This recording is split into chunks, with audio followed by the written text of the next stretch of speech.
had been a fruitless day of research for me, and I was returning home with spirits low and a notebook full of absolutely nothing. Those ebbing spirits of mine would have been leaping skyward had I known what was waiting for me on the other side of this door.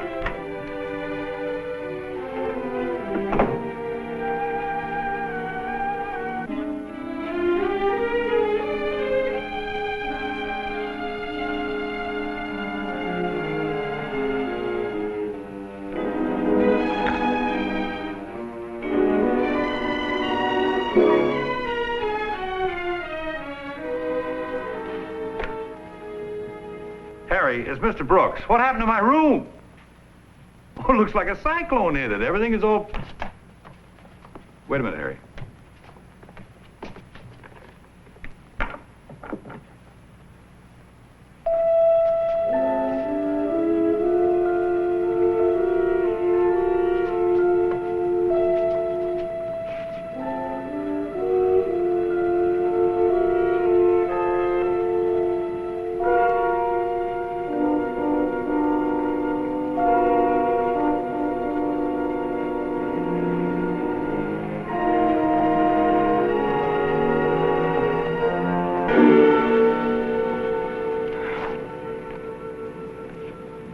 Well, how do you do?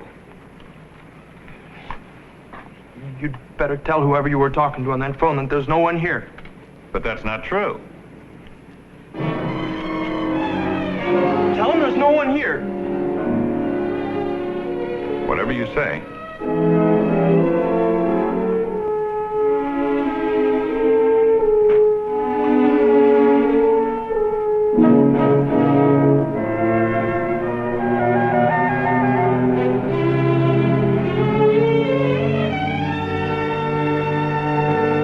No, Harry, I guess I just left things strewn around, and for a moment I thought someone had been in here.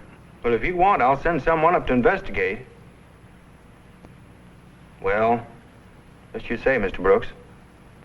But if you get word, you let me know, okay? Mm-hmm. How did I do? Okay. Now let's keep it that way. Evidently you were hunting for something. Was it money? Well, let's see. I left some money laid out for the laundryman on the desk. Did you find that? Some money. $1.19. That's it exactly. Too bad it was so small. How come you made the mistake of picking my room? Well, your door was open and a woman was cleaning in here. Oh, yes, that would be Mrs. Webster. I sneaked in when she was in the bedroom and then I hid on the balcony till she left. I see. Well, after you made your, big haul, why didn't you leave? That darn woman locked me in. I couldn't climb down the balcony because everybody on Main Street could see me. If you knew your job better, you'd know you can't be locked in a hotel room. Now, the trouble with my door is... Don't go near that door. You're not leaving. Don't be so suspicious. I just want to show you that my door sticks sometimes, and it just seems you're locked in. But if you push on the door, the knob will turn. See? I've been trying to get them to fix that for weeks. But the door is open now, so you're free to leave. Oh, no, you don't. The minute I'm gone, you'll call the police, and they'll get me before I'm even out of the hotel. Well, that's one of the chances a fellow in your profession has to take. One of the, occupational hazards, I'd say. Well, I'm not as dumb as you think I am. Now, sit down over there. Okay. If you're not leaving now, what do you plan to do? I don't know. Yet. Well, let's see. What could you figure out? Look, if I figure something out, I'm not going to tell you. No, I guess that wouldn't be smart. Well, you might as well sit down while you're thinking.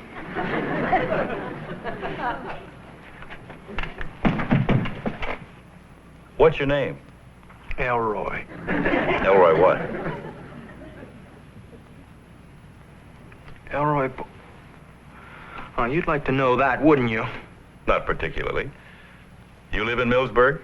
Wouldn't be very smart starting a career in your own town where everybody knows you. What town do you live in? Look, I'm not telling you anything you can tell the police later on. Okay. You know, Elroy, Mrs. Webster cleans my room about 2 o'clock. If you came in then, that means you've been here 3 hours. You got $1.19. That's about 39 cents an hour. Not a very good paying job, is it? But as you say, you're just starting your career. You can't expect too much right off the bat. Mind if I get a pipe to smoke? Just stay away from that phone. Is this your first job? Obviously is. Or you wouldn't be so careless as to spill ink on your jacket. Also, you wouldn't have overlooked this $10 bill. But a beginner's entitled to a mistake or two. Here you are. What is it, marked or something? Don't be so suspicious, Elroy. You'll find by and large people are fairly honest. I'll take it. No, I don't want any charity. I'm not a beggar. No charity, it's just part of your job. A man shouldn't work for nothing. Besides, money evidently means more to you than it does to me.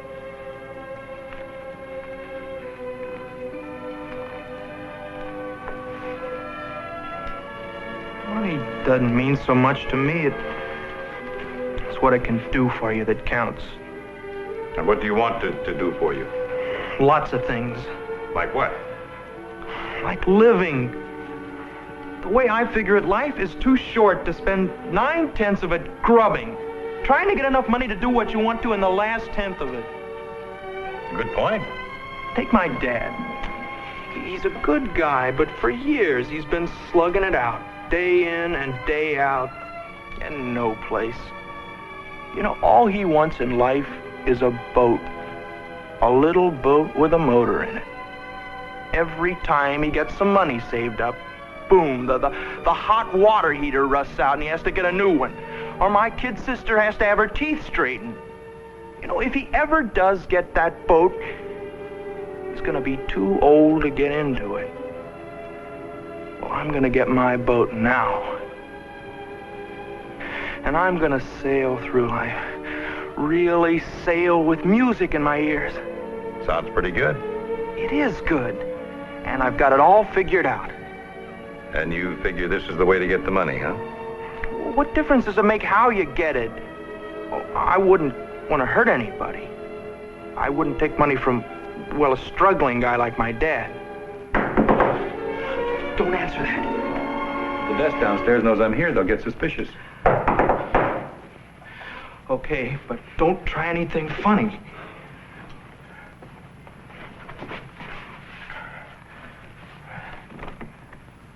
Your laundry, Mr. Brooks. Oh, yes. Fine. It's $1.19. Yes, I know. Looks like you caught me a bit short. I'll have to write you a check. Would you mind stepping in? Well, just a moment. I may have it after all. Yes, here we are. $1.19. Exactly. Coincidence. Thank you, sir. Thank you, Elroy. But that cuts into your day's profit. I didn't want that clown snooping around in here. Do you mind if I change my clothes? I have a date tonight. And that'll give you a good opportunity to make your getaway while I'm away from the phone. Oh, no, you're not going to trap me that easy. It's no trap. I just have to change my clothes. The daughter of my best friend is singing the lead role tonight in the high school operetta, The Chocolate Soldier. And she'd never forgive me if I weren't there to see her. Okay. But I'm standing right here to make sure you don't pull anything funny. You're not going to answer that. Well, then you answered. It might be important. Not to me. Look, if we don't answer, someone's likely to get suspicious and investigate. Now let me get it. I'll do it. I don't want you talking to anyone on the outside, understand? As far as you're concerned, that phone is shut off.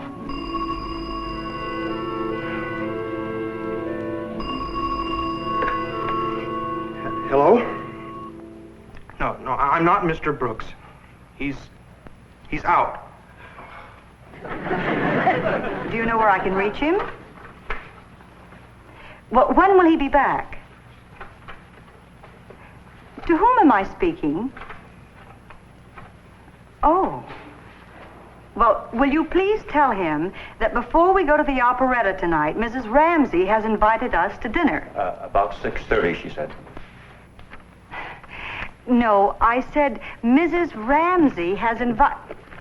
Look, just have him call me the minute he comes in. My name is Chris Logan. Okay.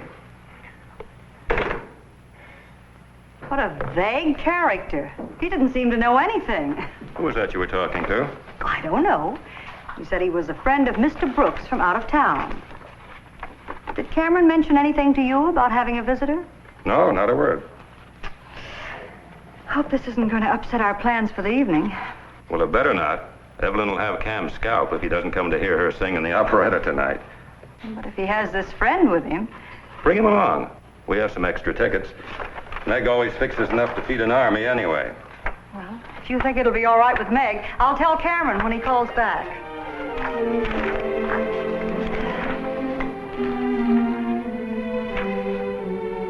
Funny he never mentioned he had a guest.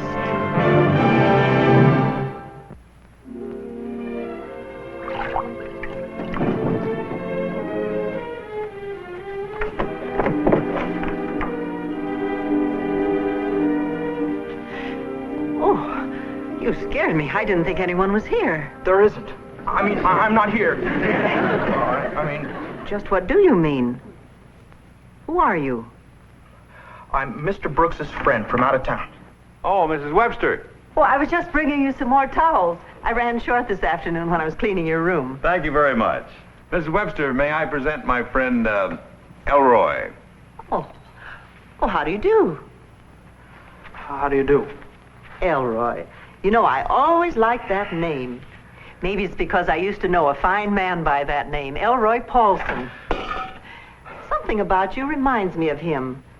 He lives in Hanford now. Are you from Hanford? No. No, ma'am. Mrs. Webster, how well did you know this Elroy Paulson? Oh, quite well. It was some time ago when he still lived in Millsburg. I know him through the church. He was quite a church worker. The main thing I remember about him is that he always wanted to own a boat. I wonder if he ever got one. My goodness, what a messy room. Mr. Brooks, what have you been doing? I'm ashamed of you. Oh, I, was looking for something. Well, that's no excuse. Oh, dear, you even spilled ink on the carpet. I better clean that right now before it dries too much. I have some cleaner on my cart. It's right outside the door. Get rid of her. Tell her to leave. Usually my only problem with you, Mr. Brooks, is that you can't hit the wastebasket with the papers you throw away. But this, Oh, I'm sorry, Mrs. Webster. I won't let it happen again. I hope not. This is a reflection on me, you know. Your young friend there probably thinks I'm a poor chambermaid, allowing your room to be so untidy. There. That came off quite nicely, thank goodness. From now on, be more careful with that ink. Oh, dear, it's splattered on your jacket, too. Here, slip it off. I'll try to clean it. It's okay. You better do it, Elroy. Mrs. Webster won't rest tonight unless you let her clean your coat. Slip it off. I have some cleaner in my room that's better for this kind of fabric. She took my $10 bill. It's in that coat. Trustworthy, don't worry. Of course, your, weapon is gone now, too. Oh, yeah. Well, I guess it doesn't make any difference now anyway. You've got me. You know who I am, who my dad is, where I live. Evidently, you're Elroy Paulson, Jr. So, go ahead and call the police. I can't stop you. But please, don't let my dad know. This would kill him. Well, if I call the police, he's bound to find out. Can't we use a different name? Let me take my shower and put some clothes on, and we'll decide then.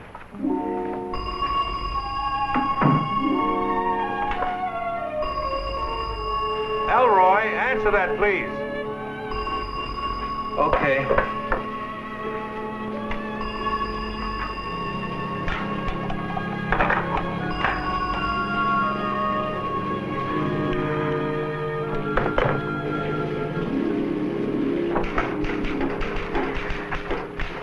There's no one in Cameron's room. I can't understand why he hasn't called back. What do you suppose that silly man is, anyway? With him, who can tell? Probably hot on the trail of a story for his book. Well, I don't know what to do now. I should go home so I'll have time to dress. Well, go ahead, Chris. I still have some work to clean up here. So I'll give Cam the message when he calls back. If he ever does. Meg doesn't know yet how many she's having for dinner. Won't matter. You run along. Oh, thanks. Hello, Evelyn. How did the dress rehearsal go? Just awful. But they say a miserable dress rehearsal is supposed to mean a wonderful performance. I sure hope they're right. Oh, they are. It makes everyone determined to go out there and prove they're really not that bad. You'll do beautifully, so bear up. I'll see you at dinner. I decided I'd ride home with you, Father. Are you about ready to leave? Not quite. I've got another half hour's work here. Why don't you sit down and relax for a while? Do you good. Well, I'm too keyed up to relax. I've got to keep moving.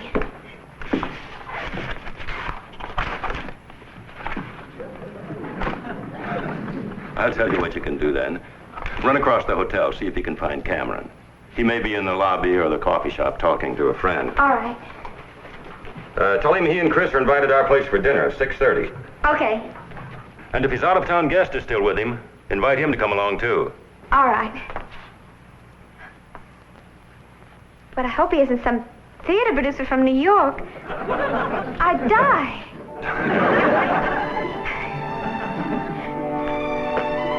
Hello, Evelyn. Well, you all set for your big performance tonight? I wish I knew. Do you know where I can find Mr. Brooks? Yeah, he's up in his room. He called me from there not long ago. Shall I ring him? No, I'll run on up. I have some time to kill, and I'd rather do it talking to him than sitting around that newspaper office. Thanks.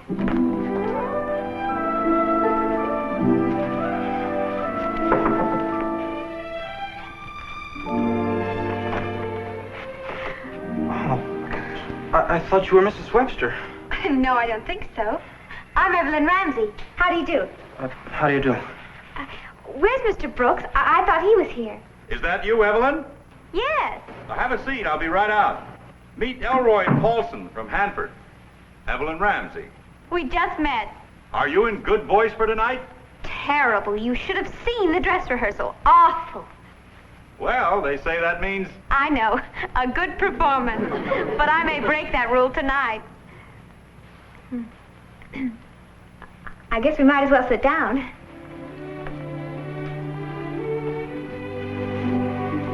You know, when Father said Mr. Brooks had an out-of-town guest, somehow I pictured an old man with a beard.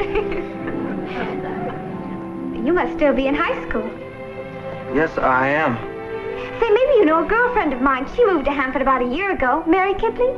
I've met her. She's in the Glee Club. Oh, do you sing? Well, not very good, but I like music, all kinds. Me too. Well, what part are you singing tonight, Nadina? Oh, do you know the Chocolate Soldier? Sort of. We did it in high school a couple of years ago, and I tried out for the part of Bummerly, but I didn't sing loud enough. I can sing loud better than good. Actually, you know, the character of Bummerly is sort of deceitful. I mean, like trying to get away from the Bulgarian soldiers by sneaking into Nadina's bedroom through her balcony. Hiding on a balcony doesn't sound very heroic, do you think? No, not very. Pretending he's so brave when he isn't, and pretending to be in love with Nadina just to save his own neck. Of course, he really does fall in love with her, and everything turns out well for him, but then they have to do that for the happy ending. That only happens on stage. In real life, if a man was found hiding on a balcony, he'd be arrested, wouldn't he? Did I say something wrong? No, of course not. You just happen to be 100% right. Oh, I was to tell Mr. Brooks to bring you along to the operetta tonight. We have extra tickets, and you're also invited to our house for dinner beforehand. Dinner at your house? Me? Yes. That is, if you don't already have other plans. I have to leave. Father's probably waiting for me by now. Mr. Brooks, I have to go, but in case you don't know it, you and Mrs. Logan are having dinner with us. 6:30. Don't be late. I'll be there. Don't worry. Bye. I hope you'll be able to make it too, Elroy. Bye.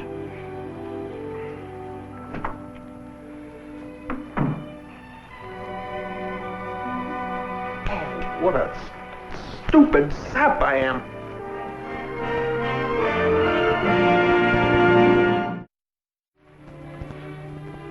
Well, Elroy?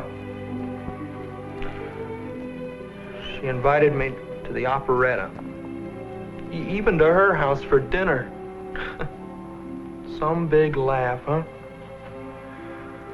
Oh, why did she have to go and do that? Darn you, if it weren't for you, I could go. I could eat dinner with her. I could hear her sing. Is it what I know about you or what you know about you that's stopping you? Yeah. I did it to myself. One stupid mistake, and a guy pulls a rug right out from under himself. I thought it didn't matter how you got where you wanted to go in life. I see it's the how that counts. It's the how that makes you what you are. I wish I was the police. I'd like to get this over with. The ink came out very well, see? Mm-hmm. I pressed it a little, too. That was very nice of you, Mrs. Webster. You did a fine job. Oh, this was in the pocket. Your pipe. Well, I'm very glad to have met you, Elroy.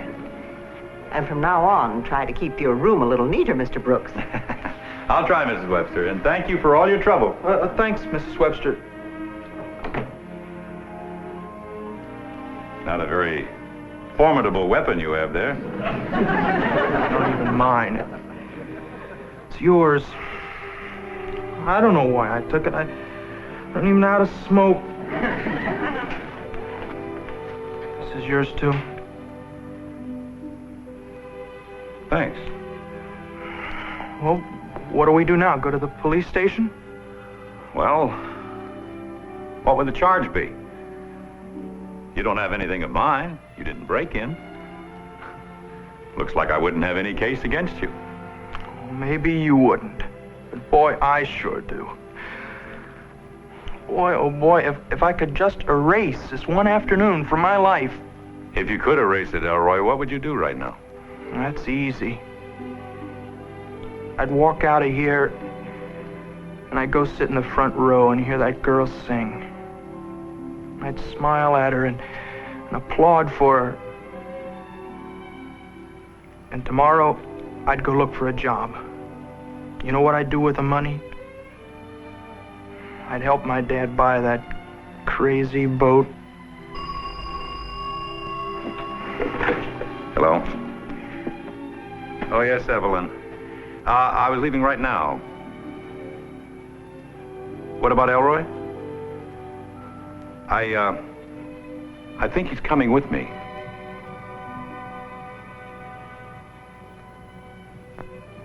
Yes, he's coming with me.